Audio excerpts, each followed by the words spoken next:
Hello buddies, welcome to tasty భోజనం by ఎంకి. ఈరోజు మనం చేసుకోబోయే టేస్టీ రెసిపీ వచ్చేసి చామగడ్డ కర్రీ అండి. ఇది కుక్కర్లో చాలా క్విక్గా చేసుకోవచ్చు. ఇంకా ఈ చామగడ్డ కర్రీని టేస్టీగా ఇంకా జిగురు లేకుండా ఎలా చేయాలో ఆ ప్రాసెస్ని చూస్తాము. ఇంకెందుకు ఆలస్యం అని స్టార్ట్ చేస్తాము. ముందుగా కుక్కర్ని హై ఫ్లేమ్లో పెట్టుకొని 1 పావు ఆయిల్ని యాడ్ చేసుకోండి.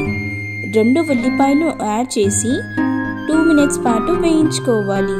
వేయించుకున్న తర్వాత 1 టేబుల్ స్పూన్ జీలకర్ర, కరివేపాకు, 1 టేబుల్ స్పూన్ అల్లం వెల్లుల్లి పేస్ట్, 1 టేబుల్ స్పూన్ పసుపు, ఇంకా చామగడ్డ 1/2 కేజీ యాడ్ చేసుకోండి.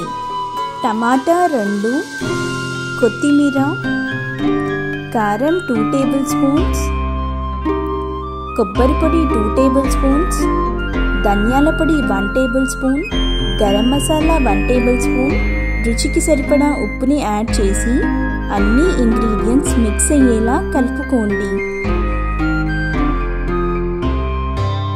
1 గ్లాస్ వాటర్ని యాడ్ చేసి కలుపుకోండి. కలుపుకున్న తర్వాత 2 రెక్కల చింతపండుని యాడ్ చేసి ఇప్పుడు కుక్కర్ మూతని క్లోజ్ చేయాలి.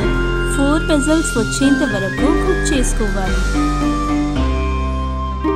మీరు కనుక మా ఛానల్ని ఫస్ట్ టైం చూస్తున్నట్టయితే మర్చిపోకుండా సబ్స్క్రైబ్ చేసుకోండి. ఇంకా పక్కనే ఉన్న బెల్ ఐకాన్ని క్లిక్ చేయండి.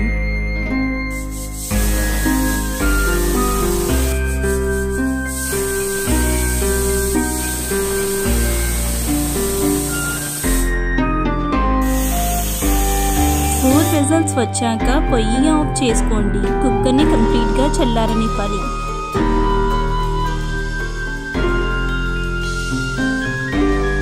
ఇప్పుడు కుక్కర్ కంప్లీట్గా చల్లారిందో లేదో చెక్ చేసుకుందాము. చల్లారింది కదండి. ఇప్పుడు కుక్కర్ మూతని నిదానంగా ఓపెన్ చేసి వేరే బౌల్లోకి యాడ్ చేసి సర్వ్ చేసుకోండి.